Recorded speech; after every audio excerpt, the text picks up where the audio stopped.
Muy buenas tardes, amigos y hermanos en Cristo. Es un privilegio nuevamente el poder accesar ahí donde usted está y pedirle a Dios en esta tarde una palabra de fortaleza, una palabra de consuelo y una palabra de aliento, tanto para usted como para mí. Son tiempos difíciles porque nosotros vivíamos de una manera y hoy tenemos que vivir de otra. Y mientras nosotros estamos tratando de absorber todo esto, usted sabe que hay un movimiento espiritual bastante tremendo en donde hay mucho cristiano en este día, en estos momentos debilitados. Mucho cristiano que está desesperado, mucho cristiano que pretende muchas veces regresarse al mundo, que se siente solo. Quiero decirle que deténgase. La palabra de Dios dice que usted no está solo, que Dios ha prometido, oiga, Dios ha prometido estar con usted, estar conmigo, estar con aquellos que hemos confesado a Cristo hasta el final del sistema. El Señor se lo dijo en un momento de tristeza a sus discípulos. Allá en Juan, en el capítulo número 14, les dice: confiad en mí, creed en Dios, creed en mí. En la casa de mi Padre muchas moradas hay, y yo me voy a preparar una para vosotros, y vendré por vosotros. La tristeza se había apoderado de los discípulos. El Señor les había hablado que tenía que ir a la muerte de cruz. Les había hablado de resucitar, les había hablado de una ascensión, pero había tristeza en sus corazones porque se habían acostumbrado, se habían cobijado ante la protección maravillosa de la palabra del Señor. Estaban viviendo una nueva vida y de pronto esa vida se les está profetizando que va a ser interrumpida. Y por eso me doy cuenta en este momento que hay mucha gente desesperada, que hay mucha gente que piensa que Dios se ha olvidado. Dios no se ha olvidado de ti. Tan es así que esta tarde estamos nosotros comunicándonos contigo. Esto no es obra de la casualidad, esto es obra del Señor. ¿Sabes qué hace Dios para decirte que te ama? ¿Sabes qué hace Dios para decirte que está contigo? Te envía su palabra. Y esta tarde te quiere enviar su palabra. Por eso quiero continuar compartiendo contigo en el libro de Isaías, en el capítulo número 55, donde en el versículo 3 dice la palabra: inclinad vuestro oído y venid a mí, porque les va a enviar la ayuda el Señor. Este pueblo estaba cautivo, este pueblo estaba desesperado, este pueblo estaba en un lugar que se llamaba Babilonia. ¿Tú no crees que ahí llegaba el opresor? ¿Tú no crees que ahí llegaban los espíritus de tristeza a decirle: ¿dónde está tu Dios? Aquellas burlas de la gente que vivía ahí, de ver a los judíos, y les decían: nosotros hemos sabido que ustedes eran un pueblo muy feliz, un pueblo que cantaba, un pueblo que alababa a Dios. ¿Por qué no cantan ahora? Pero sus arpas estaban guardadas, sus instrumentos los habían olvidado, no había un lugar de culto. Pero ahora usted y yo tenemos un lugar de culto. Y ese lugar de culto es usted, y ese lugar de culto soy yo. Y alabaremos el nombre del Señor y lo alabaremos por sus hechos, porque Dios ya no tiene que demostrar nada a nosotros, aquellos que hemos creído en Cristo, porque usted y yo estábamos muertos en nuestros delitos y pecados. y Cristo Jesús nos ha dado vida y vida en abundancia, y por eso es que le seguimos alabando en un tiempo de necesidad, en un tiempo de escasez, en un tiempo donde se terminó la fiesta para el mundo. Pero ahora nosotros los cristianos, los aleluyas, los locos, como nos señala el mundo, seguimos con nuestra fiesta, porque nuestra fiesta no es externa, sino que nuestra fiesta está dentro de nuestro corazón, desde que Cristo Jesús llegó a nuestra vida para libertarnos. Esto es algo que el mundo no entiende, pero yo le oro y le suplico al Señor, porque este evangelio es también para el mundo, porque Dios no quiere que ninguno perezca, sino que todos los hombres vengan al pleno arrepentimiento, y que el mundo y que los que estamos en Cristo no tengamos por tardanza su venida. ¿Por qué? Porque gracias a que el Señor se ha tardado, yo ahora me beneficio de esa tardanza, si así fuera, pero el Señor es exacto. Entonces viene el Señor y dice, bueno, ¿a quiénes llama? A los necesitados. El que no tiene necesidad, el que tiene su dinero, el que tiene su bar, el que tiene su licorera, están tratando de paliar esta situación.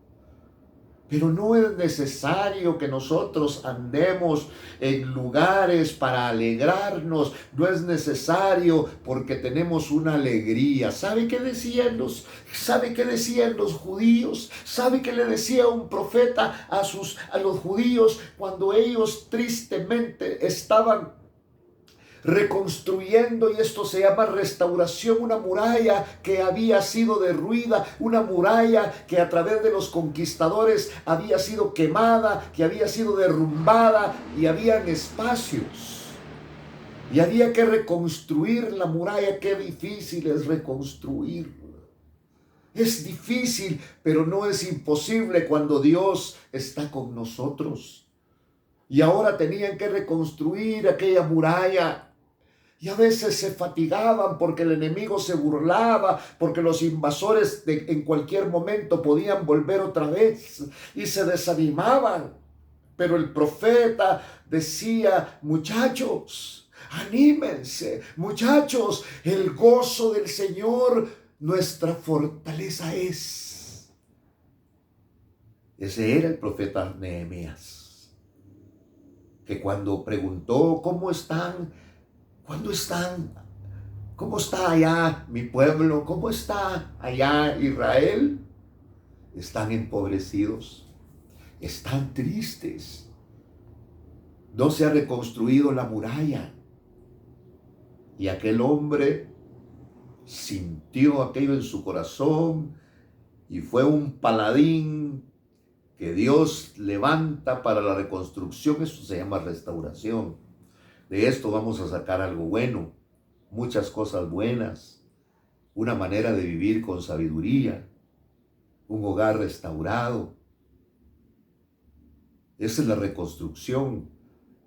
Pero quiero volver al pasaje para no apartarme mucho. Inclinad vuestro oído y venid a mí, y escucha, y vivirá vuestra alma. Y haré cuando tu alma tenga vida, deseo de vivir, deseo de glorificar el nombre del Señor, haré un pacto eterno conforme a las fieles misericordias mostradas a David. Ya Dios aquí está hablando de misericordia, y pone, por ejemplo, a un hombre llamado David, que fue el segundo rey de Israel. Cuando David fue nombrado rey de Israel, Israel entró en un período maravilloso de 40 años, un período al cual se llama teocracia, que no es más que el gobierno de Dios. Porque cuando Dios gobierna hay abundancia. Cuando Dios gobierna, hay enemigos, pero el Señor los va a someter. Y entonces dice aquí la palabra: haré con vosotros un pacto eterno. Un Dios que está dispuesto a pactar. Sí, hoy hay algunos que nos dicen: pacte con Dios. Yo no puedo pactar con Dios. Mi naturaleza está proclive al pecado, está proclive a la mentira, está proclive a fallar. Por eso mi oración todos los días es poder ser fiel al Señor, es no desviarme. Yo no puedo hacer un pacto, porque el hombre, su naturaleza es mentirosa. Pero entonces viene Dios y dice: y haré un pacto, oiga, eterno, conforme a las fieles misericordias mostradas a David. Porque si alguien probó el poder, cuando estoy hablando de misericordia, estoy hablando de ese amor inentendible, inexplicable que Dios derrama. Y entonces por eso la palabra dice: conforme a las fieles misericordias mostradas a David, como quien dice: pregúntenle a David. Pero David ya murió, pero dejó un legado, dejó testamento, y está aquí en la palabra de Dios, los hechos de David.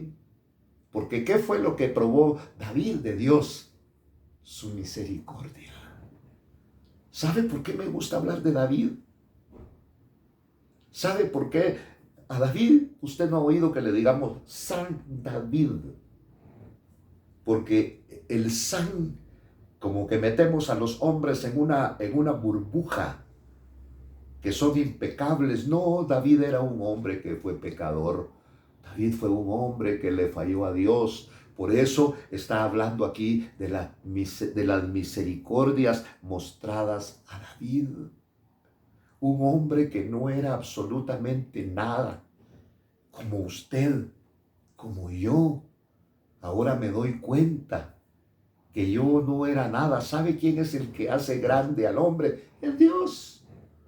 Dios es el que lo engrandece. Dios es el que lo levanta. Pero nosotros no podemos atribuirnos eso, y por eso el cristiano ofende, raya en caer mal, porque toda la gloria y porque toda la honra se la damos al Señor. Y esto fue: David conoció de las misericordias de Dios.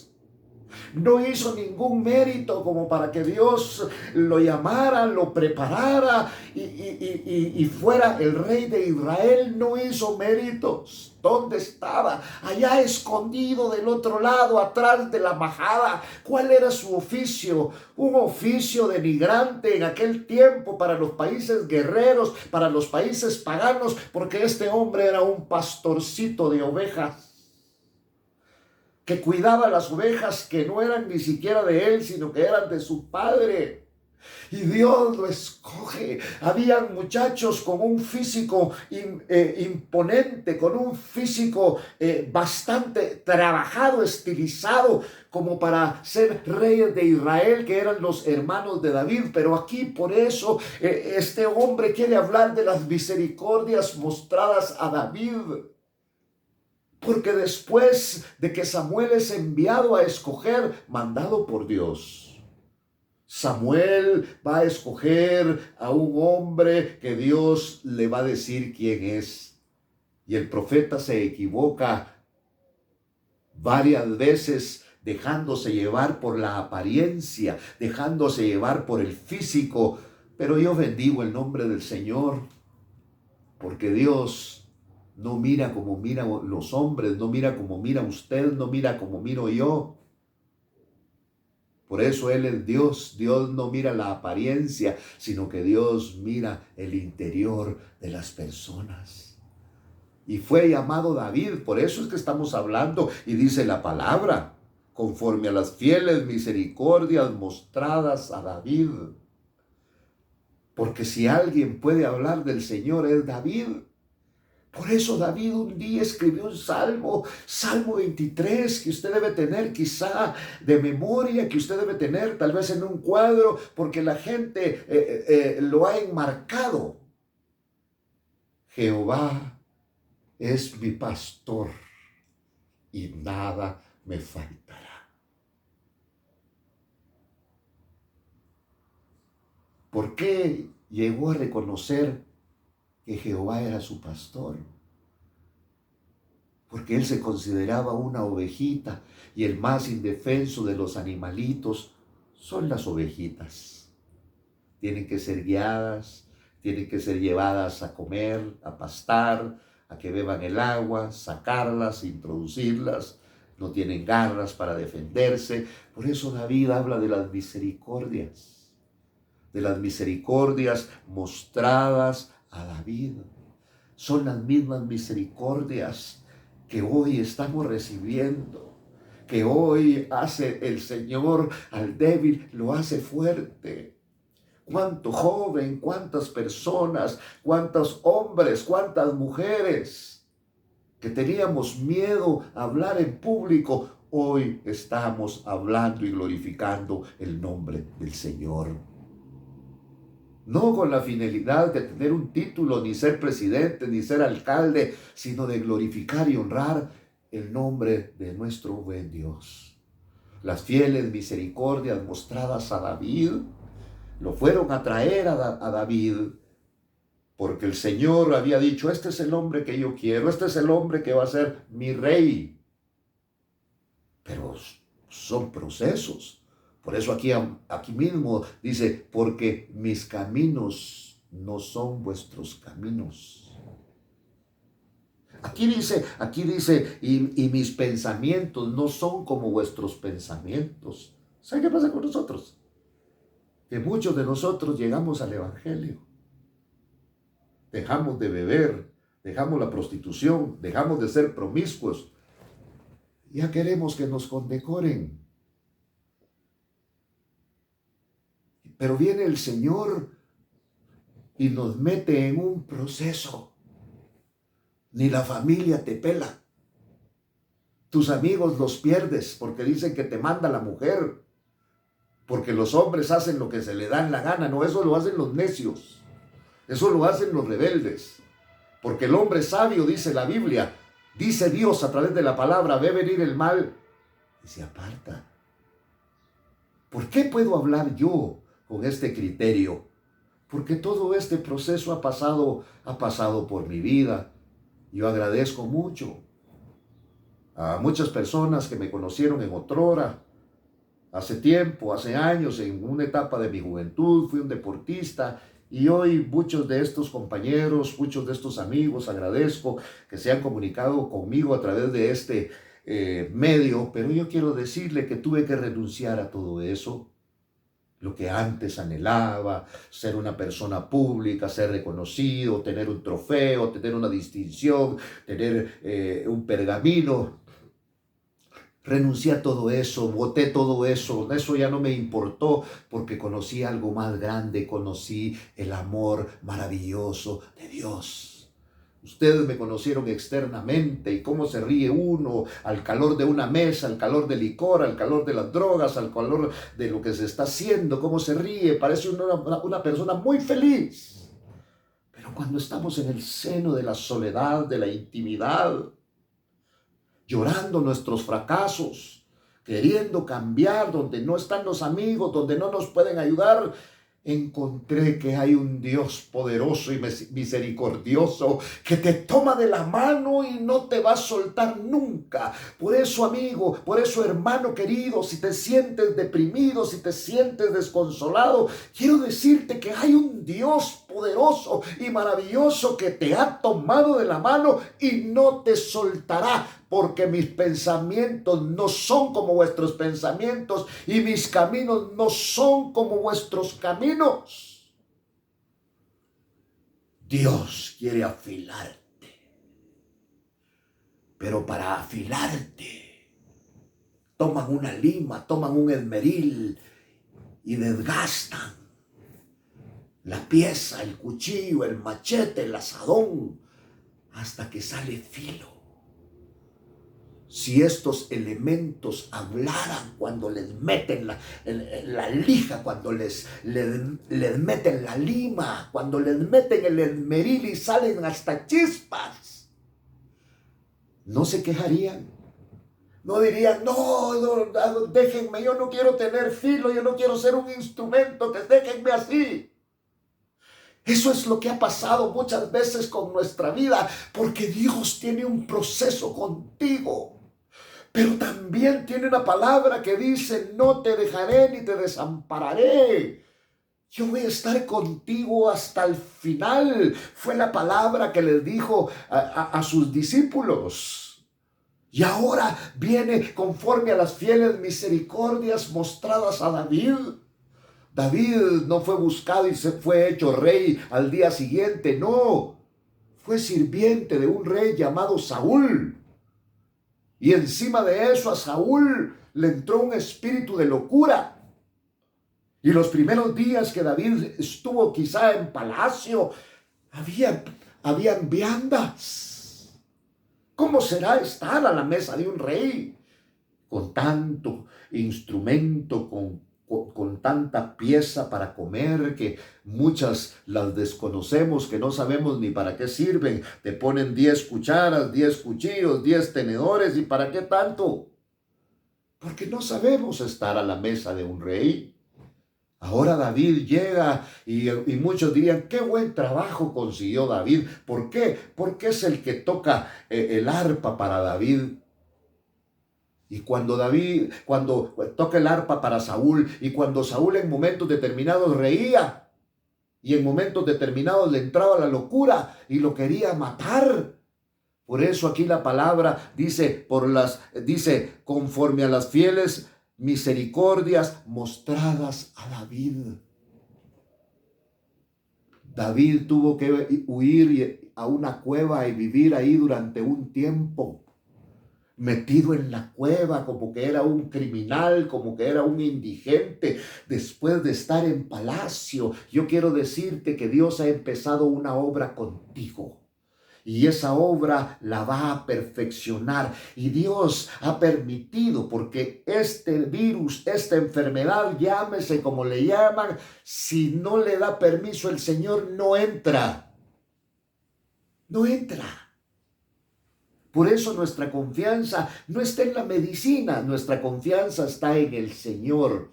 Y si morimos, ese que estaba predicando se contaminó y se murió. No, y si morimos, para Él morimos. Y si vivimos, para Él vivimos.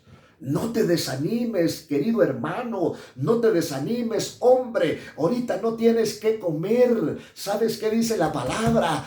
Te estás esperando del gobierno, estás esperando del vecino. No, espera en Dios.